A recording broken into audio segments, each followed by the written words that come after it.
We're on track to hit the highest annual average growth rate in over 13 years. And I will say this right now, and I'll say it strongly, as the trade deals come in one by one, we're going to go a lot higher than these numbers, and these are great numbers. Once again, we are the economic envy of the entire world. When I meet the leaders of countries, the first thing they say invariably is, Mr. President, so nice to meet you. Congratulations on your economy. Since I was elected, we've added 400,000 new manufacturing jobs. Remember, that was the obsolete deal. Obsolete. I used to say, why is it obsolete? We have to make things. Manufacturing jobs are among our best jobs, and we're just getting started. That was President Trump earlier today, literally going over what is now a remarkable economically sure to help Republicans. We are 101 days away from what I am calling the most important midterm elections in our lifetime. Now, earlier this week, Breitbart News, they came out with a very thorough report detailing seats that the GOP must maintain and hold to keep their majority. A lot at stake. Joining us now, former Trump White House chief strategist Steve Bannon. Here's the thing, Steve. You and I have discussed this privately. This is now Battlefield 2018 because they want to impeach the president. They want their crumbs back. They want to get rid of ICE, open borders. They want to keep Obamacare. And they want to cover up the corruption that we have been exposing at the highest levels of government to steal an election. A lot at stake. Sean, you said something that's the most important midterm. I would just like to rephrase that. And I think this is President Trump's first reelect. This is going to be an up or down vote. It's a referendum on the Trump presidency.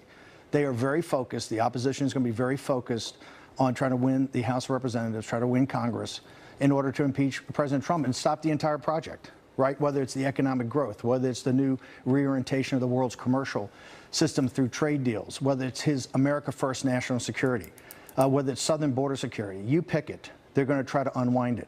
So this is really, I mean, the Democrats got one thing. They got a do-over. In this November, and it's 100 days and a wake-up. 100 days and a wake-up. We're going to have essentially a national election, and that's going to determine the second half of the first term of President Trump, and I think 2020. So when people ask me about 2020, right now, we are going to have a referendum. It's going to be, I think, very focused on President Trump's record. And I would tell everybody that the way to win this is exactly like we won in 2010, that great Tea Party sweep. You're going to have to go out door to door, ring doorbells, do voter registration drives, and get people out. I mean, President Trump has delivered on the action. Now it's time for the populist movement, the nationalist movement, the Republicans, limited government Republicans, everybody, conservative movement, everybody that turned out in 2016, you have to do it all over again. Or the first action they are going to take under Nancy Pelosi or whoever the Democratic speaker is try to impeach President Trump. You know, I went through the numbers. Your old hometown, Breitbart. I think you know. It was a great piece. Great piece. But it identifies only 100 seats are really up for grabs. The others are safe because of gerrymandering, et cetera. But so they're not in play.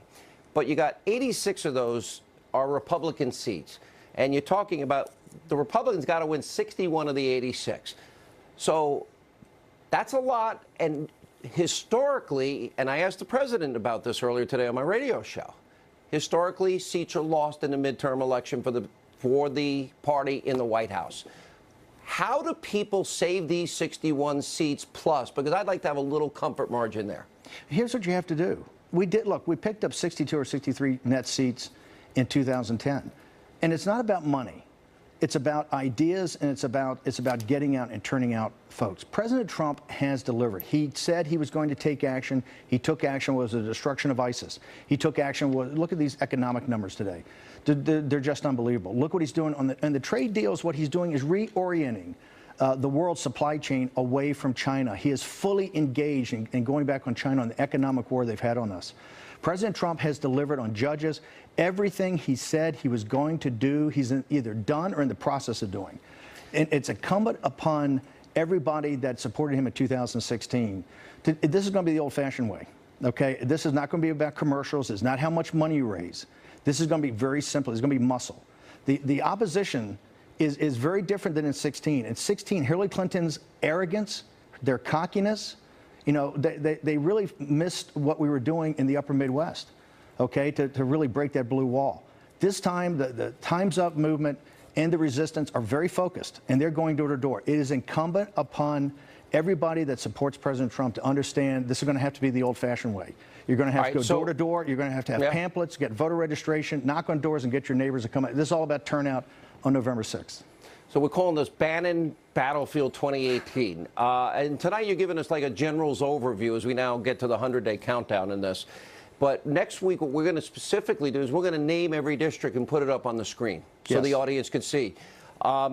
Here's the thing, because there are some people that rightly will look at their congressman and they'll say to me and you, Hannity, Bannon, my congressman's a rhino. My senator's a rhino. You're asking me to go support this guy. I went out and supported Trump, but the stakes are so high what they want to do to the Trump agenda, which is the answer. At least that's my answer. I don't want to put words in your mouth. No, this cuts to the heart of it. This is a national referendum. Whether it's a rhino, whether it's an establishment figure, whether it's somebody, either a congressman or a senator, that you don't fully support, that is not the question now. The question is about the Trump agenda. The question is about President Trump and his agenda. And you're going to have to just put, you're going to have to sometimes vote for people that you're not totally comfortable with, okay? And this means some establishment figures, some rhinos. It doesn't matter. This is a national referendum. It's an up or down vote on the Trump presidency. If we take and force everything to November 6th, we're going to win this. There's not going to be a blue wave. And here's the benefit of not having a blue wave. When they don't get the blue wave that they've been selling their grassroots people they're going to have, they're going to turn on themselves on a civil war in the Democratic Party. And I got to tell you, it's going to make 2020 much easier. There's a reason. Wait a minute. You just motivate. There's a big, and it's already developing. Just look at the job numbers. Put aside the success North Korea, and yes, we now have remains from that war coming home this very day, and no more rockets being fired, and a dismantled nuclear test site, and then the Iranian deal he promised to get out of. Jerusalem's the capital, and the toughest sanctions we put on Russia. But more importantly, we now have record low unemployment in this country in 14 states for women in the workforce, African Americans, Hispanic Americans, Asian Americans, and the military that have been out of work. And millions now have been taken off the food stamp rolls with more jobs available than people on unemployment. This didn't happen as fast when Reagan was president, who, I'm a Reagan conservative.